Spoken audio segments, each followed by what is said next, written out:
Yes. Take one more. Come on. Push. Don't stop. All the way. Up faster. Faster. Yes. Keep pushing. Keep pushing. Keep pushing. Move in. Up faster. Keep going.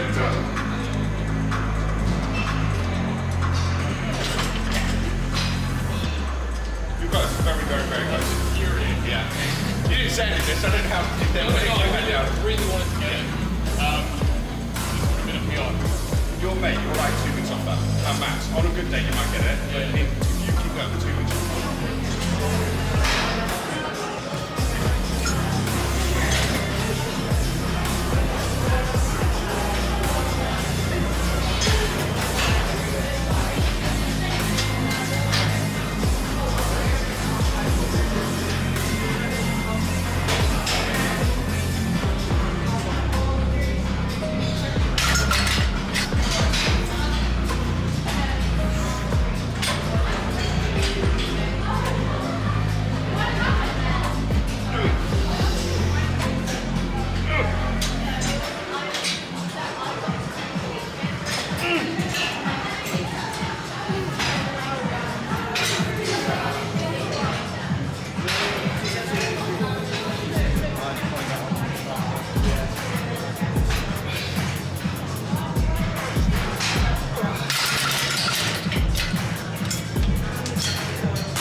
go. Alright, well, thank you guys for tuning in to this push day video. I'm gonna be honest, when I went into the gym earlier, I really wasn't in the mood. I was in a pretty bad mood. I don't know why. I mean, I'm now 19 days into the cut. I was hungry. I was just in a bit of a bad mood. I really needed that. I think what we can take away from this is that that's how important physical exertion, exercise, is for everyone. And I'm not saying that you have to lift and train like I do. Everyone has their own form, everyone has their own thing that they want to do, that they want to enjoy. And I fell in love with bodybuilding and working out honestly, a lot later than when I was actually working out. I didn't start working out because I saw Arnold and I was like, wow, I want to be like Arnold. I started working out because I moved schools and I couldn't hang out with my best friends. And he started lifting, so I was like, hey, I'll start lifting. And after that, every single day after school, get a ride to the gym, go to the fucking gym every day. And so now, 9-ish years later, I'm in love with bodybuilding, working out and doing all that stuff. And really, when I'm having a bad day, if I go to the gym, it is such a relief. You need to find something in your life that's going to relieve you like that. And I don't mean relieve you like that. Now, come on. We don't have the privilege of working manual jobs. I know, to some that might not be a privilege at all. But back in the day, like, let's just take the Greeks, for example. Everybody was doing manual labor, physical labor. Spent all their time outside. If you had somewhere to go, you walk. If you had something to carry, you carry it. You pick it up and you move it. And that's why you see all these jacked statues, right? Because then being physically active, being physically strong was a prerequisite to being able to provide. Whereas nowadays, we live completely sedentary lifestyles, in particular if you don't proactively choose to be active. So, moral of the story is, we don't live in a world now where we need to be physically strong and we need to be physically fit. But you still should. You owe it to yourself. You owe it to the people around you. And if you want to get jacked and take some extra stuff, that's on you. But the real deal is that you should be jacked. I think that's kind of an objective fact. As a man, you should be jacked. Full stop. No matter what. And as a woman, you should be physically fit. And if you want to get jacked, I'm not going to say stop. Right? Anyway, thank you guys for tuning into this push day video. Take care, guys.